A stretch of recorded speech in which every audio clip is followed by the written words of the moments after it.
তোমার কি খুব বেশি ক্ষুধা লেগেছে? আরে চুপ করো, খাবারের সময় এত বেশি কথা বলতে হয় না, তাইলে পাপ হয়।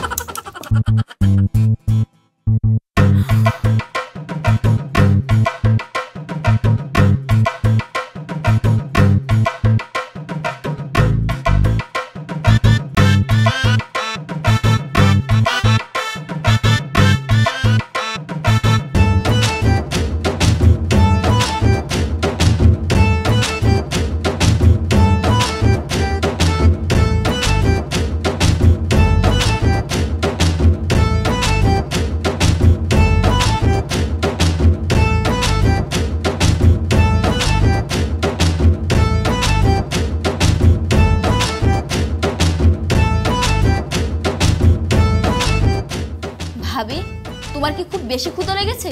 আরে চুপ করো, খাবারের সময় এত বেশি কথা বলতে হয় না, তাইলে পাপ হয়। তুই কি বউ নিয়ে আসছিস নাকি খাবারের গুদম নিয়ে আসছিস? সব খাবার তো দেখি যে গুদমের মধ্যে ঢুকাচ্ছে। সূর্য এটা কারে বিয়া করে নিয়েছে? আমিও তো এটাই কইতাছি, এটা তো বউ আনে নাই, খাবার মেশিন নিয়ে আইছে। কি ব্যাপার, উর্মি এভাবে কেন খাচ্ছে? দেখে মনে হচ্ছে কতদিন যাবত খায়নি। আর মা বাবাও কিভাবে তাকিয়ে দেখছে, না জানি মনে মনে কি ভাবতেছে। আচ্ছা, ওর সঙ্গে যখন রিলেশন করেছিলাম ও তো কখনই এভাবে খায়নি। ওকে তো জোর করে সাধলেও কিছু খেত না। আমি ওকে চিনতে কোনো ভুল করেছি, নাকি অনেক বেশি খিদে লেগেছে যার জন্য ও এমন অদ্ভুত আচরণ করতেছে? বৌমা, তোমার খাবার তো সব শেষ হয়ে গেছে, এখন কি করব? আবার রান্না বসাবো? আরো খাবে? আম্মা, আপাতত আমার পেট ভরে গেছে, এখন আর পেট একটুও খালি নাই। আপনি এক কাজ করতে পারেন, আপনি রান্না বাড়া কইরা রাইখা দেন, আমার একটু পরে আবার খিদে লাগবে, তখন খামুনি। এখন আমার ঘুম পাইছে, খাবার পরে একটু না ঘুমাইলে হইতেছে না।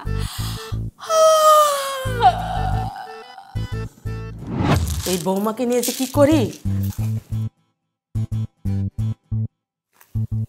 মা, আমার একটু পানি দেবেন, আমার খুব পানির পিপাসা পেয়েছে, শুকনা মুড়ি খাচ্ছি তো। এই, তুমি কি আমাকে হুকুম করছো? কেন, পানি তুমি নিজে নিয়ে খেতে পারো না? মা, কি হয়েছে? এত চিল্লাচিল্লি কিসের? আমাকে জিজ্ঞেস না করে তুই তোর বউকে জিজ্ঞেস কর। উর্মি, কি হয়েছে বলো তো? আরে, আমি তো মায়ের কাছে একটু পানি চেয়েছিলাম, কিন্তু মা রেগে গেল।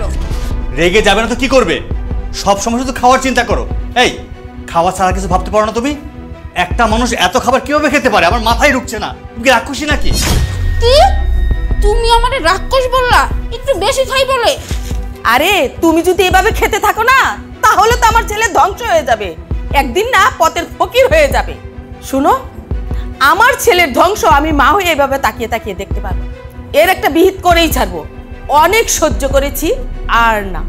এই শুনো, যাও ব্যাগ গুছিয়ে নাও, তোমাকে বাপের বাড়ি রেখে আসবো। ওখানে গিয়ে তোমার বাপে যত খুশি খাওয়াতে পারে তুমি খাও। মা, খাবার হচ্ছে আল্লাহ তাআলার নিয়ামত। আল্লাহ যখন একটা মানুষকে পৃথিবীতে পাঠায় তখন কিন্তু রিজিক দিয়েই পাঠায়। আর আমি তো আপনাদের খাবার খাচ্ছি না, আমার ভাগ্যে যে খাবার আছে আমি তো সেটাই খাচ্ছি। আর প্রত্যেকটা মানুষ তো আর সমান খাবার খায় না, কেউ কম খায়, কেউ বেশি খায়। যার রুচি যতটুক সে তো ততটুক খাবারই খাবে, এটাই তো স্বাভাবিক। মা, একটা মানুষকে খাবার খাওয়ালে না ধন সম্পদ কমে যায় না, বরঞ্চ বৃদ্ধি পায়।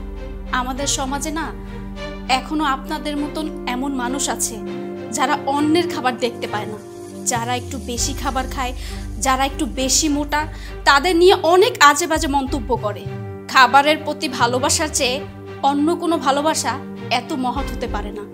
আমি বেঁচে আছি খাওয়ার জন্য, আর আপনারা বেঁচে আছেন ধন সম্পদ গড়ার জন্য। আমি বেশি খাই, এই জন্য আপনারা আমাকে এই বাড়িতে রাখবেন না।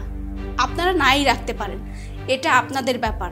তবে একটা কথা বলি মা, কখনো খাবার নিয়ে কাউকে কোনো কথা বলবেন না, তাহলে সে অনেক বেশি আঘাত পায়, কষ্ট পায়। ভালো থাকবেন মা, আসি। বৌমা, তুমি কোথাও যাবে না, তুমি এই বাড়িতেই থাকবে, আর তোমার যত খুশি তুমি খাবে, কেউ তোমাকে কিচ্ছু বলবে না। শোনো, তোমার পেটে যত খাবার ধরবে তুমি ততটুকুই খাবে। আসলে তোমার খাবার নিয়ে কথা বলাটা আমার মোটেও ঠিক হয়নি। হ্যাঁ বৌমা, তুমি ঠিকই বলেছো। আরে তুমি তো খাবার খাচ্ছ, কোনো অপচয় তো করছো না। আর যার পেটে যতটুকু ধরে সে তো ততটুকুই খাবে। খাদ্য হলো শরীরের জন্য প্রয়োজনীয় জ্বালানি।